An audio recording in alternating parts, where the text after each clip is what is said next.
UP ബദൌനിൽ പശുവിനെ വാഹനമിടിച്ച യുവ ഡോക്ടർക്ക് ക്രൂരമർദ്ദനം. ബറേലി സ്വദേശി ഡോക്ടർ രാഹുൽ സിദ്ധാർത്ഥനാണ് മർദ്ദനമേറ്റത്. ആൾക്കൂട്ടം ഡോക്ടറുടെ വാഹനം തകർത്തു. റോഡിൽ അലഞ്ഞു തിരിഞ്ഞ പശുവിനെ അബദ്ധത്തിലിടിക്കുകയായിരുന്നു.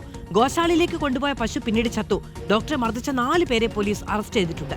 ആദിൽ പാലോട് വിവരങ്ങളുമായി ചേരുകയാണ്. അതിൽ UPയിലെ ബദൌനിലാണ് ഈ സംഭവം ഉണ്ടായിരിക്കുന്നത്. ക്രൂരമായി പരിക്കേറ്റിട്ടുണ്ട് ഈ ഡോക്ടർക്ക്. അപകടമാണ്. മനുഷ്യർ ഒരുപക്ഷെ ചിലപ്പോൾ അപകടം ഉണ്ടാകുമ്പോൾ അത് മനുഷ്യർ പോലും ആയിരിക്കും അല്ലേ? അപ്പോഴാണെങ്കിൽ പോലും ആൾക്കൂട്ടാക്രമണം ഉണ്ടാകാൻ പാടില്ലാത്തതാണ്. ഇതൊന്നും ആരും കരുതി നടപ്പിലാക്കുന്നതോ ഒന്നുമല്ലല്ലോ. ഒരു പശുവിനെ ഇടിച്ചു, അതിനെ ഗോശാലയിലേക്ക് കൊണ്ടുപോയത് മരിച്ചുപോയി. അതിന്റെ പേരിൽ ഡോക്ടറെ ഇങ്ങനെ ക്രൂരമായി മർദ്ദിക്കുകയാണ്. മനുഷ്യനേക്കാൾ വിലയാണ് ഉത്തരേന്ത്യയിൽ പശുക്കൾക്ക് എന്ന് പൊതുവിൽ പറയാറുണ്ട്. അതിൻ്റെ ഒരു നേർ ചിത്രമാണ് ഇപ്പോൾ കണ്ടത് എന്ന് നമുക്ക് അനുമാനിക്കേണ്ടി വരും.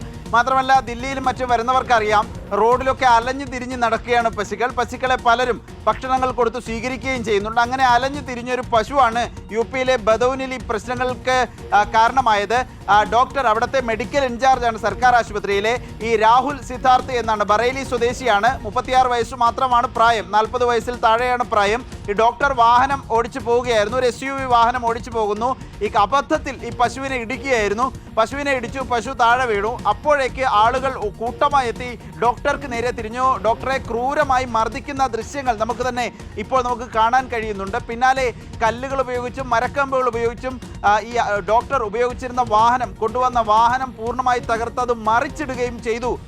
ഇവിടെ ഉണ്ടായിരുന്ന നാട്ടുകാരെന്നാണ്. 4 പേരെ പോലീസ് ഇതിനോടകം അറസ്റ്റ് ചെയ്തിട്ടുണ്ട്. കണ്ടാൽ അറിയുന്ന 7 പേർ, കണ്ടാൽ അറിയാത്ത 7 പേർ എന്നിങ്ങനെ 14 പേർക്കെതിരെ പോലീസ് കേസ് രജിസ്റ്റർ ചെയ്തതായിട്ടുമുള്ള വിവരങ്ങൾ വരുന്നു. കഴിഞ്ഞ ദിവസമാണ് UP ബദൌനിൽ യുവ ഡോക്ടർക്ക് ക്രൂര മർദ്ദനം ഏൽക്കേണ്ടി വന്നത്.